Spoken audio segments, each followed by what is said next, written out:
साल 1962 की बात है जब 25 साल का यंग लड़का मुंबई के अंधेरी में located national radio and electronics company limited के ऑफिस में एंटर करता है। 9 साल बाद वो कंपनी का डायरेक्टर बन गया और एक दशक बाद टाटा इंडस्ट्रीज का चेयरमैन। 1991 में उसने जेटी टाटा की जगह टाटा ग्रुप के चेयरमैन का पोजीशन संभाला।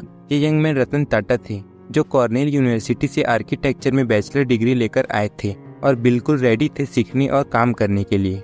रतन टाटा का टाटा ग्रुप और भारत की इकोनॉमी में जो कंट्रीब्यूशन है वो अनमैच्ड है। वो एक ऐसे हाई लेवल तक पहुंचे जहां सिर्फ कुछ ही इंडियन इंडस्ट्रियलिस्ट पहुंच पाए, लेकिन उनके सामने एक टफ चैलेंज था। उनके पूर्वज जमशेदजी टाटा, दोराबजी टाटा और आइकॉनिक जेआरडी टाटा की लेगेसी को आगे ले जाना। रतन टाटा ने इस चैलेंज को एक्सेप्ट किया और जब 2012 में उन्होंने रिटायरमेंट ली, तब तक टाटा ग्रुप के फाइनेंशियल नंबर्स उनके लीडरशिप की सक्सेस की स्टोरी सुना रहे थे। उनके कार्यकाल में ग्रुप की रेवेन्यू 2011-12 में 100 बिलियन यूएस डॉलर से ज़्यादा हो गई थी।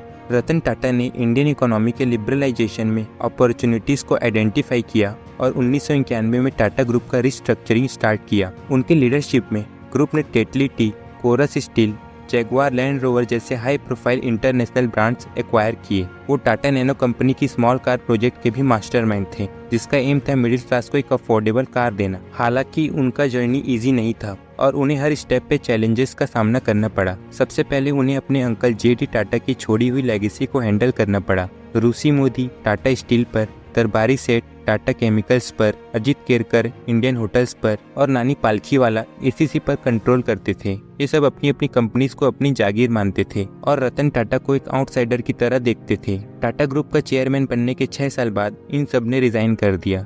रतन टाटा ने टाटा ग्रुप के कई बिजनेस को एग्जिट किया, जैसे सीमेंट, टेक्सटाइल्स और कॉस्मेटिक्स, और अपने एफर्ट्स को सॉफ्टवेयर, टेलीकॉम, फाइनेंस और रिटेल पे फोकस किया। फाइनली 21 साल तक टाटा ग्रुप के चेयरमैन के रूप में सर्व करने के बाद रतन टाटा ने दिसंबर 2012 में रिटायरमेंट ली। उन्होंने टाटा ग्रुप के साथ 50 ग्लोरियस ईयर्स बिताए। रतन टाटा को 2008 में इंडियन गवर्नमेंट ने पद्म विभूषण से भी सम्मानित किया। ये हम्बल इंडस्ट्रियलिस्ट अपने फिलैंथ्रोपिक वर्क के लिए भी काफी फेमस थे। उन्होंने टाटा ट्रस्ट के चेयरमैन के रूप में भी सर्व किया, जो भारत के oldest non sectarian philanthropic organisation में से एक है, जो कम्युनिटी डेवलपमेंट की अलग अलग एरियाज में काम करता है। रिसेंट ईयर में शायद उनके लिए सबसे प्राउड मोमेंट था एयर इंडिया को वापस टाटा ग्रुप में लाना, और जब वो आसमान की ऊंचाइयों को छूने का सपना देखते थे तो उनका दूसरा प्यार डॉग्स के प्रति उनका लगाव था। बॉम्बे हाउस के दरवाजे भी स्ट्रे डॉग्स के लिए पूरा दिन खुले रहते हैं।